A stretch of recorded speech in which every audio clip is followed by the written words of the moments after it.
My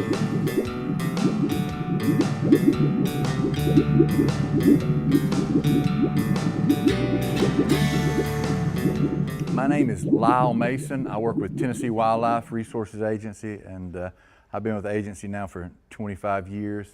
I started out my career at a fish hatchery where I worked as assistant manager and then manager for another 15 years.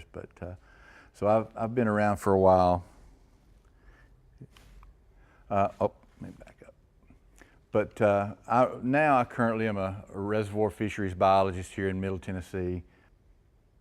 And I guess our mission is to make fishing better. You know, our mission with Tennessee Wildlife is to make fishing better through long-term sustainable management that's both good for the fishermen and the resource. We want you guys to go out and catch fish and be successful. To do this, we evaluate and monitor our fish populations, and I'm going to explain a little bit more about what we do there. But we also have to set regulations. We all have to stock fish. We have to put in habitat in our reservoirs. And we also do creel surveys to see what y'all are out there catching. The reservoirs I work on mostly are Old Hickory Reservoir, Percy Reservoir, Cheatham, and also a TWRA agency lake, Marrowbone Lake, up north of Nashville. Cumberland River is impounded with several dams, as y'all probably know, but the one I work on mostly, Old Hickory, was built back in the 1950s, and it was mainly for flood control, navigation, and hydropower. And it's about 22,500 acres. And it's amazing that it's 97 miles long. That's, if you look at the upper end of Old Hickory Reservoir, it's just a meandering, beautiful river too, up in the upper end. It has some very unique characteristics. The upper part is a riverine reservoir, and it has a lot of cold water coming into it from Wolf Creek Dam up in Kentucky. This makes Lake Cumberland, Dale Hollow, and Center Hill reservoirs all come in to Old Hickory Reservoir. But I guess the positive thing about that gives us a very diverse fish community, very nice cool water in that upper end section. We have a lot of sauger, walleye, striped bass, big blue catfish, and sturgeon also that we've stocked over the last 15 years. The downstream sections are more of a largemouth bass, crappie, you know, bluegill, red ear sunfish population. Also work Percy Reservoir. It is an impoundment on Stones River. Most of you are familiar with Percy. It's, I guess the dam is in Nashville, but it backs up all the way up here to Walter Hill area and all through Smyrna. Its main functions were hydropower and flood control, which we're glad we had it this year especially, you know, with all the rain we had, and you know, just being able to hold that water back so we didn't have flooding downstream. But it is, it's 14,000 acres. It's a, you know, has a lot of shallow areas. It is a fish factory. It really produces a lot of fish. And Percy also has a winter drawdown that's different from Old Hickory. Old Hickory, they maintain that water level mainly for barge traffic. But Percy, they draw that water down in the wintertime for flood control to catch that spring rains and winter rain. But yeah, you can see it's more, not at all a riverine reservoir except the upper sections. But it is more lake-like, I guess. And I guess we always think about these reservoirs as lakes, but they're just impounded rivers.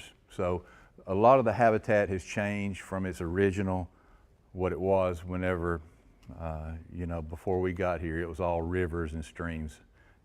And we dammed them up and created reservoirs, which was a great thing in some ways, but in a lot of ways it hurt fishing, because areas that were once, we had lots of spawning areas for some riverine species.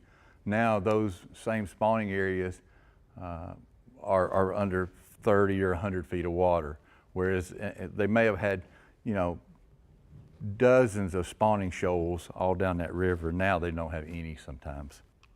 The primary fish species in Percy Priest are largemouth bass, white crappie, and black crappie, hybrid striped bass, channel catfish, bluegill, white bass, and yellow bass.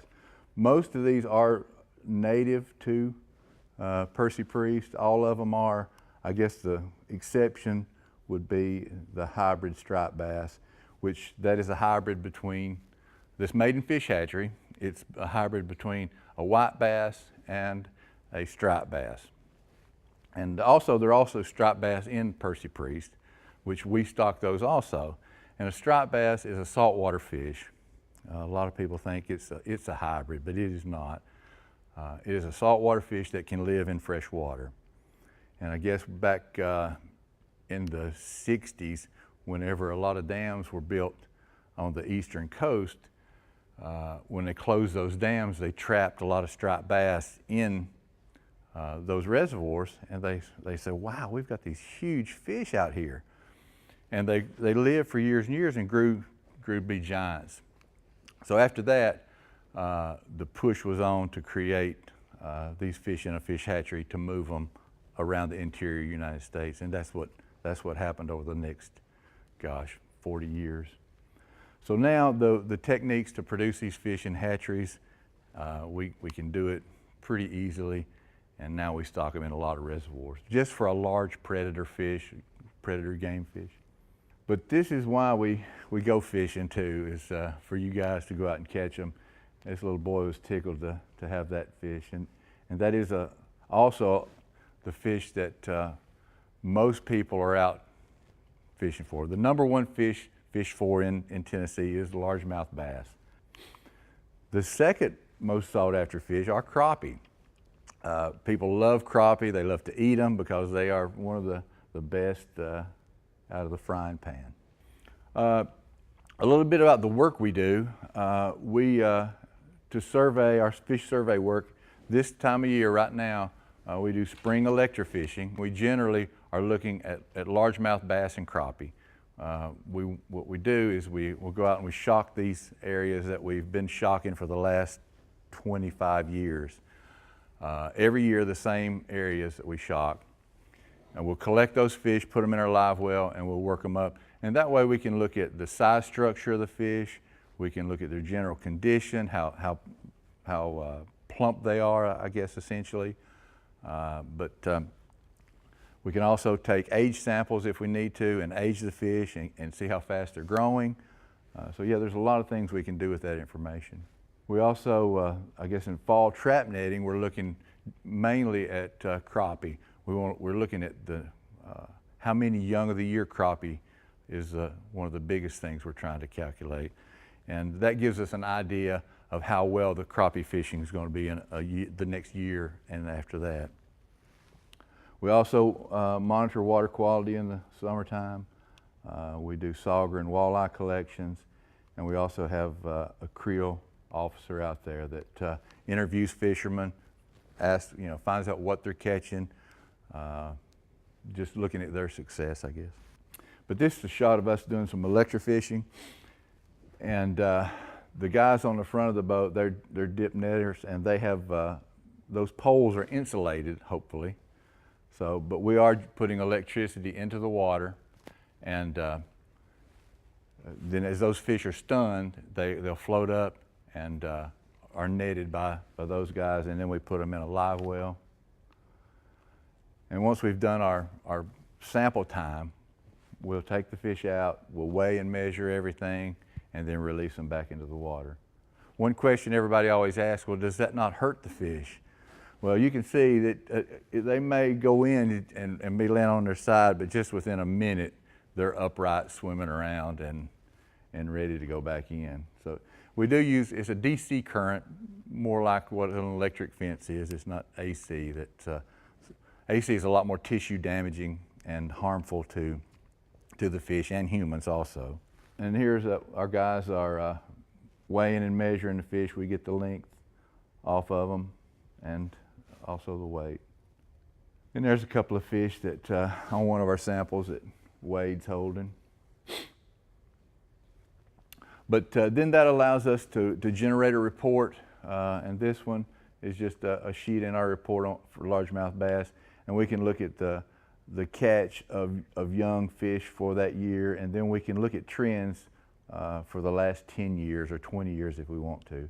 But then we can look at the size, structure, and then growth and condition. And usually this condition factor, you want it to be around 100, and they're generally always around 100 for our lakes around here. We also do a lot of fish attractor work, habitat work. You know, when these reservoirs were first impounded, they went in and cleared just about everything out of there, all the trees and stuff. They did leave a few trees, but most of our reservoirs are 40, 50, 60 years old now, and all that woody structure that was there now is gone. So they're kind of a biological desert in a lot of ways. We started making these corrugated pipe structures that I've got listed here, and Old Hickory Lake, we've got 40 sites on Old Hickory of these newer corrugated pipe structures, and on Percy we've got 20. And we've actually got more than 20 now, but we're adding to those and trying to create more habitat and more places for you guys to fish.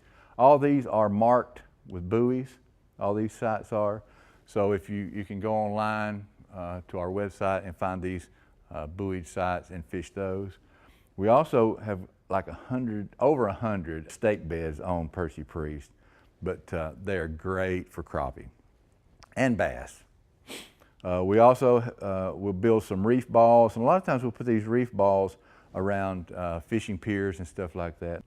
And the Corps of Engineers sometimes will help us put out some fish attractors and some things that they've come up with. But this is the corrugated pipe structures I was talking about, and it's a 12-inch cinder block with these drain tiles concreted in. And right now what we've done is we're putting 50 of these for every buoyed fish attractor site we have. And right now we're evaluating those. We're going out and actually shocking these fish attractor sites and comparing them to areas where there's, you know, just almost adjacent to where these are, where there's no habitat. And it looks pretty promising so far how well they do work.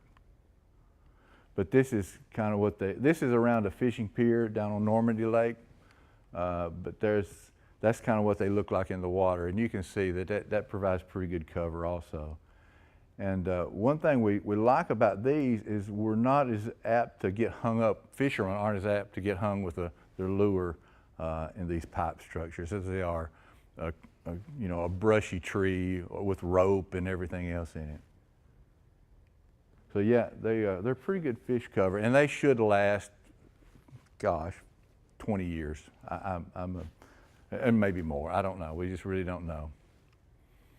We know that under the water, if they're underwater all the time, they probably will last longer than if they're exposed to the sun, during drawdown times. But they look pretty good, I think. But this is an example of a stake bed, and it's just usually like 1x lumber, and we go out and we drive these in either with a hammer or a pneumatic air hammer. And we also will mark them with these PVC pipe structure, just usually right in the center of the stake bed to let you know where it is. But those crappie love these things. But they're very labor intensive, and we go back every year and refurbish them and add more, because sometimes they get broken off. People run into them with their boats and stuff. But this is a reef ball, and it's kind of similar to what they put out in the Gulf.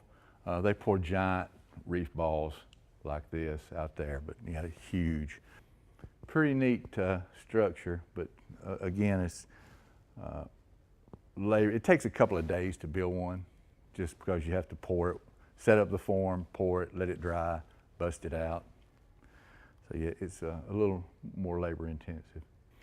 Also, we do a lot of fish stockings, and I think I told you before, a lot of the stockings are because that we have to do are either because the spawning habitat for some of these fish is not there anymore, like walleye and sauger. Now those, like Old Hickory Lake is deep over those spawning shoals, so the conditions just aren't right, or they're maybe right once every few years even. Striped bass, we stock those mainly for large predator fish to help control large gizzard shad that nothing else can eat. And we also started stocking lake sturgeon, and we did that just to bring this species back. It was eradicated, I guess, I don't know, probably 100 years ago or maybe less. And probably because of the construction of dams, is that these fish weren't able to reach spawning areas and spawn and produce young then. But these are some sauger. I don't know if you guys are familiar with those, but it's in the same family as walleye. It's kind of a southern big river walleye. Beautiful fish. That we just got through spawning these guys at our fish hatcheries, and people love to eat them. And the biggest times to fish for them is early in the spring, even in the wintertime. January through about this time of year, people are fishing for them below the dams, usually using a minnow and jig. But one of the favorites for a lot of people to eat also. One of the common names I read in a book one time was rattlesnake fish.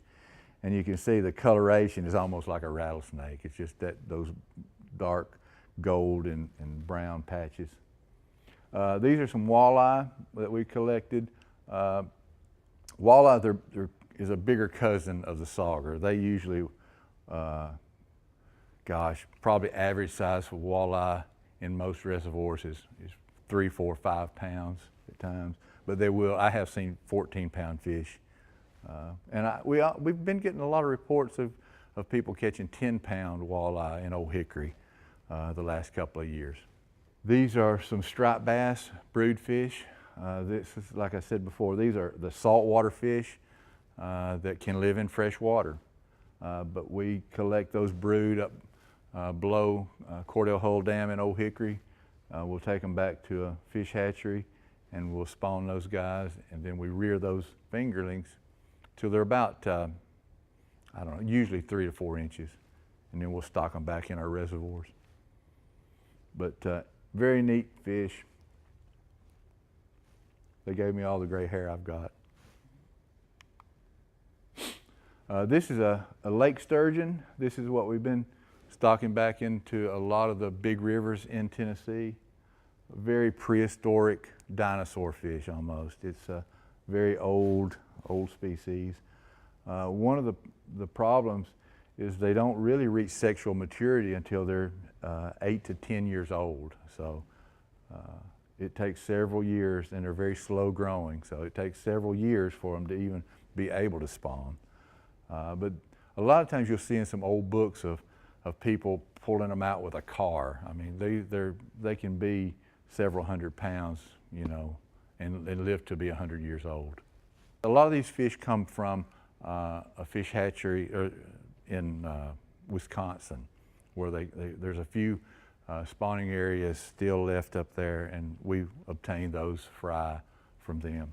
If you do catch one, you're supposed to take a picture with it, release it immediately. You can't keep one. I put a few slides in of some of the bank fishing opportunities. I know you guys are going to go out fishing. This is that area at Jefferson Springs that I was telling you about. That, gosh, 1,000 people could fish there with all that shoreline there, and a nice gentle slope also. And it's on the upper end of Percy Reservoir. There's some picnic tables up in this area also, and a restroom. This area is maintained by the Corps of Engineers, so it's and there's a boat ramp down here also. And this is Stewart's Creek, also on Percy just off of Weekly Road. But we have a fishing pier out there. Nice, great place to fish. Lots of fish habitat we've put out here in the water. for people to fish around. Now, there's actually a walking trail that goes all the way around this other side. You know, it comes in here, and there are some fishing platforms. You can't really see them on this, but dotted around this whole area, there are some small fishing platforms you could stand on and fish. So yeah, either one of those would be a great fishing opportunity. But this Stewart's Creek does get pretty busy sometimes, and probably because it's pretty good fishing too. A lot of the fish that you're going to see at these fishing areas, and most of you are familiar with largemouth bass, and I guess the best way to tell that largemouth bass is that jaw extends past his eye, and that's the easiest way to tell a largemouth from a smallmouth or a spotted bass. And also, you know, check your fishing regulations, because a lot of our reservoirs have different size limits on each reservoir. And I brought you guys some fishing guides. And I'm like you, I have to keep one with me when I go fishing. So sometimes I say, well, now let me think, what was that? So, but yeah, and probably the first fish that anybody that they ever went fishing for, they caught was a bluegill. Or a lot of times it might have been a catfish. It seemed like maybe the first fish I caught was a channel catfish out of a farm pond one time. But also red ear sunfish, that's another one we see a lot in Old Hickory especially too. There's some great red ear in Old Hickory, especially Cedar Creek, your fishing hole. But yeah, another great fish. They get a little larger than bluegill usually. Again, great eating. Catfish, you know, we stock a lot of channel catfish and blue catfish in some of our TWRA agency managed lakes, like Marrowbone and Williamsport. Bedford Lake is another one. And also there's a lot of crappie in all of our lakes. Again, great eating. But here's a good comparison. You were asking me about the differences between a black crappie and a white crappie. And a lot of times it's tough to tell, but usually you'll see these vertical bars on that fish. Usually, and sometimes they're very slight and hard to see, but a white crappie has those, and a black crappie is just more speckled. That's one way, but another way is, see how far back this dorsal fin is here? See how long that is there compared to him? It's a little shorter on that black crappie than it is a white crappie. They're a little longer for their weight, I guess. I was telling you about Marrowbone Lake, Bedford Lake, Williamsport lakes. We have several of our Tennessee family fishing lakes. There is a fee to fish there that you have to get before you go. The reason we charge that is because it's an area that we usually keep mowed, we keep fish stocked in. But this is a listing of some of them that we have. A lot of them are in West Tennessee, like Browns Creek, Carroll Creek. But this Coy Gaither Bedford Lake is over here in the edge of Bedford County, near Coffee County also. But then also Marrowbone Lake is up north of Nashville near Jolton, and there's VFW. And Laurel Hill Lake is down near Lawrenceburg. But anyway, need one around Murfreesboro. But some of the things, I guess, if you're going out fishing for bluegill, most of the time people love to use earthworms, and mealworms also. That looks like a little crawdad there, but I don't usually think of a bluegill eating a minnow, but this publication had that there. But one of my favorite things to fish for bluegill is crickets. Bluegill love crickets, love crickets. But some of the artificial baits that bluegill like to bite also are any kind of little, and a beetle spin is what this is called. And that's a great little, bass will eat that thing, you know. Or a jig, or any kind of lure with a spinner on it, you know, bluegill. But bluegill love live bait. I'm a live bait fisherman myself. If I'm going bluegill fishing, I'm gonna get me either some worms or a tube of crickets, and that's what I'm fishing with. But largemouth bass, like I said, we are, I guess, the most fished for fish in Tennessee are largemouth bass.